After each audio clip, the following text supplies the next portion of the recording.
Assalamualaikum warahmatullahi wabarakatuh. Perkenalkan, nama saya Sahal Ali Asyiroji dari 2 PAIA. Akan sedikit menjelaskan tentang makalah yang kelompok saya bawakan, yaitu makalah yang berjudul tentang komponen-komponen pembelajaran. Jadi, sedikit yang harus kita ketahui bahwa pembelajaran sangatlah berperan penting dalam kehidupan kita sehari-hari. Karena pada dasarnya semua kehidupan yang terjadi pada manusia adalah suatu pembelajaran. Kita harus terus belajar dari apa yang telah kita lakukan, dan kita harus terus belajar dari apa yang sudah kita perbuat. Seperti itu.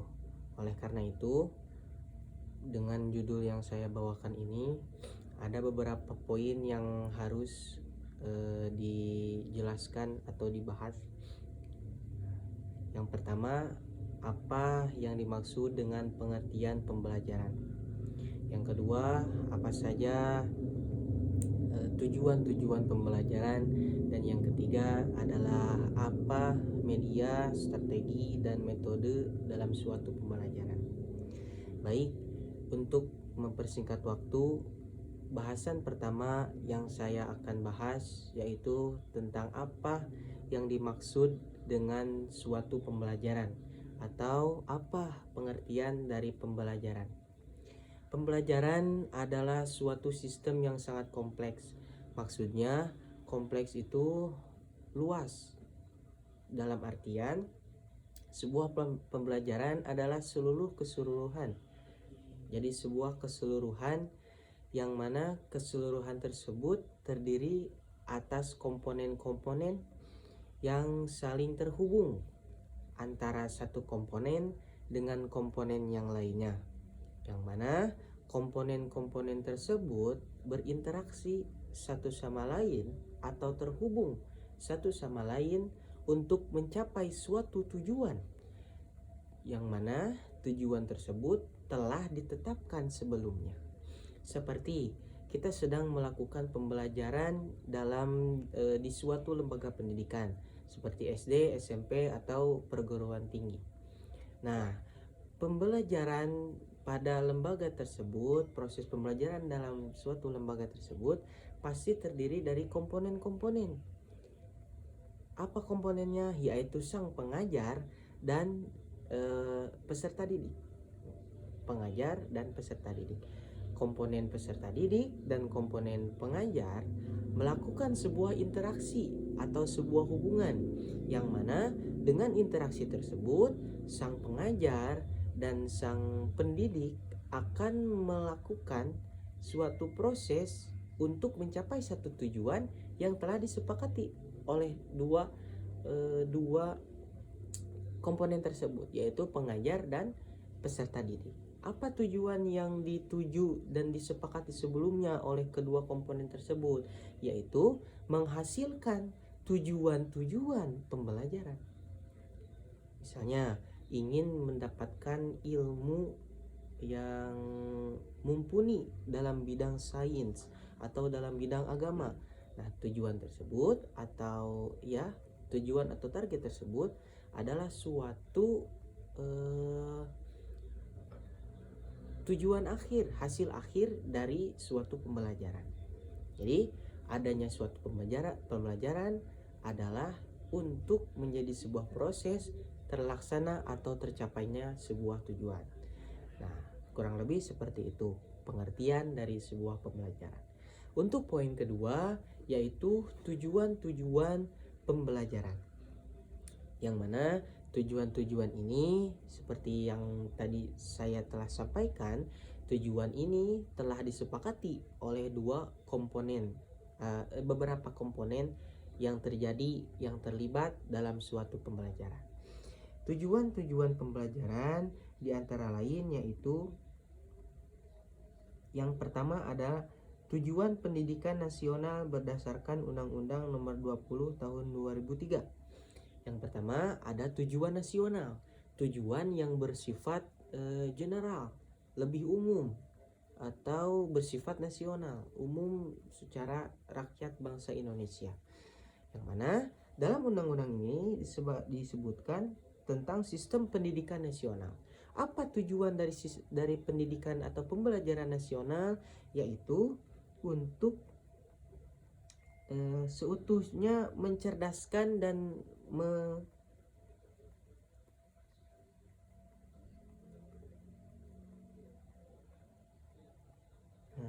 jadi tujuan pertama dari suatu pembelajaran terdapat pada Undang-Undang Indonesia tahun 2003 nomor 20, yang mana di situ tertera bahwa tujuan nasional dalam suatu pembelajaran yaitu untuk menciptakan generasi yang cerdas dan didasari dengan ketuhanan yang Maha Esa. Dalam artian sang pelajar tersebut atau seseorang yang terlibat dalam suatu pembelajaran harus memiliki jiwa yang takwa, iman yang kuat untuk bisa menjadi pribadi yang lebih berkualitas. Yang mana dengan kepribadian yang berkualitas akan menghasilkan generasi yang berkualitas. Dan dengan generasi berkualitas akan bisa memajukan bangsa Indonesia dengan sumber daya manusia yang berkualitas juga, seperti itu. Yang kedua ada tujuan institusional. Nah, tujuan institusional ini bersifat kelembagaan. Jadi lebih mengerucut dari tujuan yang pertama. Yang tadi tujuan pertama adalah tujuan untuk mencerdaskan seorang pelajar atau seseorang yang terlibat dalam suatu pembelajaran untuk menghasilkan generasi yang bertakwa, seperti itu. Nah, yang kedua tujuan institusional. Tujuan institusional ini tergantung kepada setiap lembaga. Karena setiap lembaga memiliki visi dan misi yang berbeda-beda, seperti itu. SD visinya tujuannya seperti ini. Nah, SMP ini tujuannya seperti ini, seperti itu. Nah, itu tujuan institusional. Yang ketiga ada tujuan kurikuler. Tujuan kurikuler ini bisa dikategorikan sebagai tujuan yang lebih mengkerucut lagi dari bidang institusional. Maksudnya seperti apa? Nah, tujuan yang ini difokuskan kepada salah satu bidang studi. Misal kita sedang mendalami bidang studi sains, maka studi sains itu menjadi tujuan kita untuk bisa memahami di bidang sains tersebut. Yang keempat ada tujuan instruksional, yaitu tujuan yang lebih spesifik lagi, yaitu tujuan yang langsung diarahkan oleh sang tenaga pendidik gitu. Jadi tujuan instruksional ini bersifat instruksi langsung dari seorang pengajar kepada peserta didik, seperti itu. Dan yang poin terakhir ada media, metode, dan strategi pembelajaran. Saya akan menjelaskan sedikit, yaitu tentang bahan pembelajaran terlebih dahulu sebelum ke media. Bahan pembelajaran ada 4 poin di sini. Yang pertama ada sebuah fakta. Nah, fakta ini menjadi bahan pembelajaran yang sangat pokok. Mengapa? Karena sebuah ilmu pengetahuan harus memenuhi persyaratannya. Apa persyaratan yang harus dipenuhi tersebut? Yaitu sebuah ilmu pembelajaran harus berdasarkan sebuah fakta dan riset para orang ilmuwan zaman dahulu. Jadi dengan fakta dan riset yang telah dibuktikan oleh mereka, maka ilmu pembelajaran tersebut baru bisa kita didalami dan kita dikaji, seperti itu. Yang kedua ada konsep atau teori. Nah, konsep ini yaitu sebagai gagasan atau ide awal untuk bisa melakukan sebuah pembelajaran. Nah, yang mana dengan poin tersebut, dengan konsep tersebut, insya Allah akan memudahkan kita dalam melakukan proses pembelajaran. Yang ketiga ada prinsip atau sebuah aturan kaidah yang harus ada ditanamkan pada diri pribadi atau setiap orang yang terlibat dalam suatu proses pembelajaran. Yang terakhir ada proses rangkaian gerakan. Nah, ini lebih ke praktek seseorang yang terlibat dalam suatu pembelajaran, yang mana dengan praktek tersebut dari poin pertama yaitu fakta-fakta, konsep-konsep, dan sebuah prinsip atau gagasan diperlukan untuk diaplikasikan dalam suatu rangkaian gerakan seperti itu. Yang ke poin terakhir yang mana saya tadi sudah sebutkan, yaitu strategi dan metode pembelajaran, yang mana saya akan menjelaskan sedikit dari beberapa yang telah kami tulis dalam makalah. Yang pertama ada metode ceramah. Metode ceramah dalam suatu pembelajaran meliputi tentang bagaimana cara kita menyampaikan sebuah pembelajaran. Jadi dengan cara kita menjelaskan dengan sebuah wawasan yang luas, dengan persiapan yang matang, yang mana dalam metode ceramah itu peserta didik akan mendengarkan dan memahami apa yang kita dengarkan, dan kita sebagai tenaga pendidik atau sebagai pengajar menyampaikan dengan sebuah cara ceramah gitu. Jadi public speaking seperti itu. Yang kedua ada metode simulasi. Nah, metode simulasi ini adalah metode yang bisa jadi sangat diunggulkan di bidang metode-metode yang lainnya. Mengapa? Karena dalam situasi ini